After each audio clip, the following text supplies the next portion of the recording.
வணக்கம். நான் இப்போது பால் பாக்கெட்டில் க்ரோ பேக் தைச்சிருக்கிறேன். அதுலேயே செடிகளும் வச்சுருக்கிறேன். எப்படி வரிசலாக என்னோடய செடிகள் எல்லாமே பால் பாக்கெட்டில் தான் இருக்குது. இப்போது இந்த பால் பாக்கெட்டை எப்படி உங்களுக்கு தைச்சி காமிக்கிறேன் அப்படின்னு காமிக்க போகிறேன். அது தைக்கிறது எப்படின்னு. இந்த பாருங்க, இதெல்லாம் வந்து அரிசி பை. இதெல்லாம் அரிசி பையில் அப்படியே அழகாக ஒரு செடி வச்சுருக்கிறேன். இது எல்லாமே என்னோடய வீட்டு தோட்டத்தில் இருக்கிற க்ரோ பேக்குகள் தான். முதல்ல இது மாதிரி ஒரு ரவுண்டாக ஒரு அட்டை ஒன்று வெட்டிக்கணும். இது வந்து கீழே தொட்டி மாதிரி உட்காரத்துக்காக இது அளவுக்கு. இதோட அளவு வந்து 30 இன்ச்சு இருக்குது எனக்கு. இதை வச்சு தான் நான் இப்போ வந்து பேக்கு தைக்க போகிறேன். இது மாதிரி ஒரு 4 எடுத்துக்கிட்டு இந்த 4ஐயும் முதல்ல ஜாயின் பண்ணலாம்.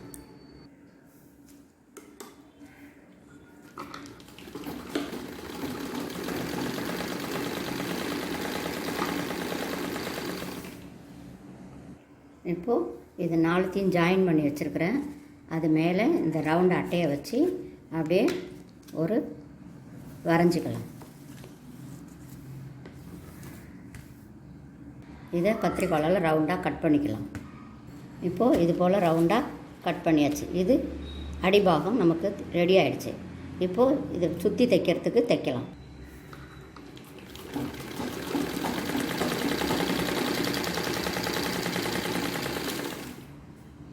இந்த ரவுண்டோட அளவு 30 இன்ச்சு.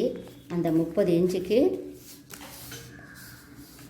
30 இன்ச்சுக்கு இந்த நீட்டாக தைச்சி வச்சுருக்கிறேன். இது ரெண்டு தைச்சி வச்சுருக்கிறேன். இது ரெண்டையும் இப்போ ஜாயின் பண்ணணும். நீட்டாக இது ரெண்டையும் இப்போ அப்படியே நீட்டாக ஜாயின் பண்ணிடணும். ரவுண்டோட அகலம் 30 இன்ச்சு. இது 9 இன்ச்சு உயரம் இருந்தால் போதும். 9 இன்ச்சு நமக்கு க்ரோ பேக்கோட உயரம் இருந்தால் போதும். அப்போ அதுக்கு தகுந்தாப்பில் இந்த வாய் பக்கம் மடித்து தைச்சிக்கலாம். மேல் பக்கம் 9 இன்ச்சு உயரம் வச்சு அதை கொஞ்சமாக மடித்து இந்த வாய் பக்கம் அழகாக மடித்து நீட்டாக தைச்சிடலாம்.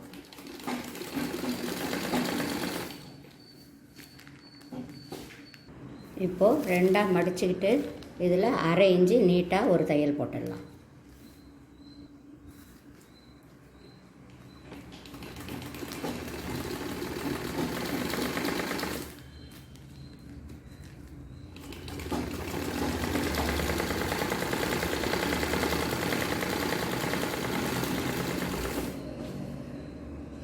இப்போது இப்படி ஃபுல்லாக கவர் பண்ணி தைச்சாச்சு.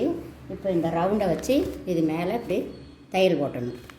எப்படி போட்டலான்னு பார்க்கலாம். இப்படி இந்த நல்ல பக்கத்தில் அதேமாரி இதோட நல்ல பக்கத்தையும் வச்சு இப்படி வச்சு அப்படியே நீட்டாக அப்படி தையல் போட்டுகிட்டே அப்படி நீட்டாக இந்த ரவுண்டாக ஃபுல்லாக தையல் போட்டுக்கிட்டே வரலாம். இப்படி ரவுண்டாக ஃபுல்லாக தையல் போட்டுக்கிட்டே வந்துடலாம்.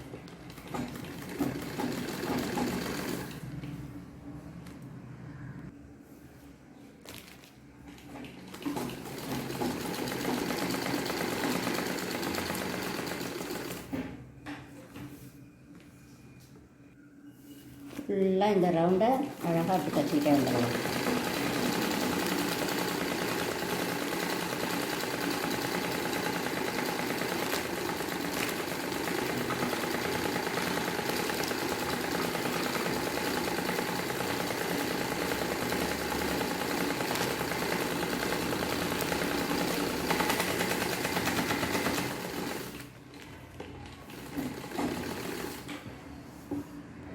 அவ்வளோதான், தைச்சாச்சு. இப்போ திருப்பிக்கலாம். அவ்வளோதான், தூக்கி போடுற பால் பாக்கெட்டு க்ரோ பேக் ரெடி. இதில் செடி வச்சா எனக்கு 2 வருஷத்துக்கு இந்த செடி அதுலேயே அழியாமல் இருக்குது. அதுக்கப்புறம் தான் பைய வீணாக போகுது. மறுபடியும் புது பை தைச்சிக்கலாம். நன்றி, வணக்கம்.